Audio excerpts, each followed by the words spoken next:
The courage of a boy in a tainted world. If you jump, you'll find out how to fly. This closely relates to the things continually being thrown at Andrew Wiggin throughout the story and still being able to succeed. Andrew Wiggin, more known as Ender, is persistent. He fights wars almost every day, and he also is away from his family for the rest of his childhood while doing it. He also always wants to be the best at everything he does. Finally, when he becomes a commander and toon leader, he is able to be strict and cruel at sometimes, but help them and make them better at the same time. Although others might say that Valentine is the most courageous character, but she did not go through what Ender did and still be able to save the world and change it. Courage is definitely a quality that you want to have, as you can see. In the book, Ender is definitely persistent. From the day he was chosen to be in battle school to the day he ended the war, Ender got through, and it surely helped him become an even better person.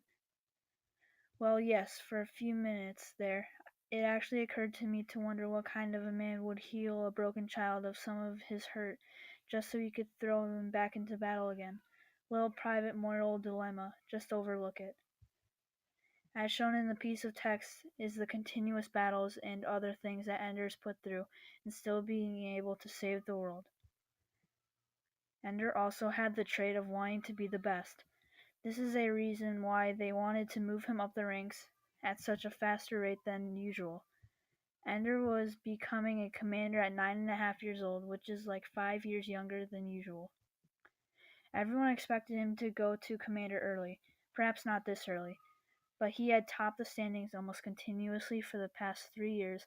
No one else was remotely close to him, and his evening practices had become the most prestigious in the school. There were some wondering why the teachers waited this long. Ender is clearly fitting for the promotion and surely takes courage to be able to move up like that and not be scared of the upcoming challenges he will face later on. Ender also has the courageous trait of being cruel and hurtful at sometimes, but still being able to help and critique those around him. When Ender became the commander of Dragon Army, he had a student named Bean who was similar to Ender. Ender was tough on him because he wanted him to succeed like he did himself. Bean, if you were commander of Salamander Army, what would you have done? Bean, disabled but not completely frozen, called out from where he drifted towards the enemy door. Keep a shifting pattern of movement going in front of the door. You never hold still when an enemy knows exactly where you are. This quote shows that Ender wants Bean to one day become a commander like himself and become a good one. That is Ender's goal for Bean. One might say that a different character is the most courageous. Some people say Valentine, but I say this is completely wrong. Valentine did not come close to the things Ender faced and still be able to come out on top. Ender fought almost every day, and he moved to a different planet for school, and he also became a commander way earlier than most kids. Goodbye. Yes, sir, yes, sir, yes, sir. I hope you had fun. I hope you had a nice time being happy, Ender.